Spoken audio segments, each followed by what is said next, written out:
नमस्कार दोस्तों, आपका स्वागत है मेरे YouTube चैनल में। दोस्तों, आज का टॉपिक है राष्ट्रीय ध्वज के बारे में। राष्ट्रीय ध्वज, ठीक है, राष्ट्रीय ध्वज भारतीय झंडा के बारे में इस वीडियो में हम लोग चर्चा करेंगे, क्योंकि इस भारतीय ध्वज से बहुत सारा क्वेश्चन जो है अपने एग्जाम में पूछा जाता है।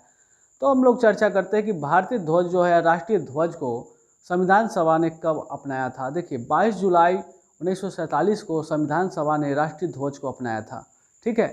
अब बात करें लंबाई और चौड़ाई की अपने भारतीय झंडे की, तो 3:2 की लंबाई है। इससे भी सवाल पूछा जाता है कि लंबाई और चौड़ाई के अनुपात बताइए। 3:2 की लंबाई है। कितने हैं? 3:2 की लंबाई है। और संविधान सभा द्वारा राष्ट्रीय ध्वज को कब अपनाया गया, ये भी सवाल आता है। तो आप 22 जुलाई 1947 को जो है भारतीय ध्वज को यानी राष्ट्रीय ध्वज को अपनाया गया था, ठीक है।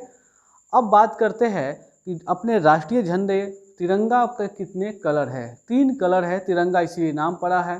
3 कलर है। पहला है केसरिया। केसरिया किस चीज़ का प्रतीक है? तो केसरिया की बात करें तो जागृति, शौर्य तथा त्याग का प्रतीक है। केसरिया किस चीज़ का प्रतीक है? तो जागृति, शौर्य तथा त्याग का प्रतीक है। उसके बाद बात करें सफ़ेद कलर की, तो सफ़ेद जो है सत्य तथा पवित्रता का जो है प्रतीक है। उसके बाद हरा जीवन समृद्धि का प्रतीक है। तो ये 3 कलर है और तीनों का जो है किस चीज़ का प्रतीक कारण जो है इस रंग को चुना गया है, ये आपको पता चल गया। अब बात करें कि जो तिरंगा में जो अशोक चक्र है वो किस रंग पे होता है। तो अशोक चक्र जो है सफ़ेद रंग पे है। और अशोक चक्र की बात करें तो 24 तीलियाँ उसमें होती है। 24 तीलियाँ, ठीक है। अशोक चक्र में कितनी तीली है? 24 तीलियाँ है। ये भी सवाल पूछा जाता है एग्जाम में कि अशोक चक्र में कितनी तीलियाँ है। अशोक चक्र जो है किस रंग पे लगाया गया है? तो सफ़ेद रंग पे लगाया गया है। बारीक से क्वेश्चन पूछा जाता है, इसलिए थोड़ा थोड़ा जो भी है माइनर पॉइंट पे भी हम लोग ध्यान देंगे, ठीक है। अब बात करते हैं कि राष्ट्रीय ध्वज को जो प्रदर्शन करने का अधिकार जो है नागरिकों को, गैर सरकारी चाहे सरकारी संस्थाओं को किस प्रदर्शन करने का अधिकार कब मिला था? देखिए, 2002 में मिला था। कब मिला था, कैसे? तो भारतीय ध्वज संहिता 2002 के तहत जो है हम लोगों को अधिकार मिला था प्रदर्शन करने का, ठीक है। अब बात करते हैं कि राष्ट्रीय ध्वज को फहराना जो है मूल अधिकार कब किया गया था। तो मूल अधिकार की बात करें तो 23 जनवरी 2004 में जो है इसको मूल अधिकार बनाया गया था।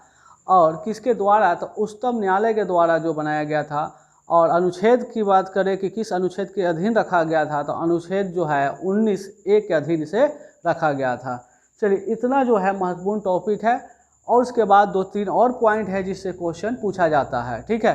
अब बात करते हैं शोक समय के समय जो है राष्ट्रीय जो ध्वज है उसको झुका दिया जाता है। शोक समय के समय मान लीजिए कि वर्तमान प्रधानमंत्री हो, राष्ट्रपति हो चाहे उपराष्ट्रपति, उनकी निधन हो जाती है, उस समय जो है उस समय 12 दिनों के लिए जो है ध्वज को झुका दिया जाता है, यानी कि निकाल दिया जाता है, ठीक है। अब बात करते हैं कि वर्तमान की तो बात कर लिए, अगर पूर्व प्रधानमंत्री, उप राष्ट्रपति चाहे राष्ट्रपति का अगर निधन हो जाता है तो क्या होगा? तो 7 दिनों के लिए जो है ध्वज को झुका दिया जाता है। तो राष्ट्रीय ध्वज से जो भी इम्पोर्टेंट जो है टॉपिक, इम्पोर्टेंट क्वेश्चन है जो पूछा जाता है एग्जाम में, सारा क्वेश्चन इतना ही सा है।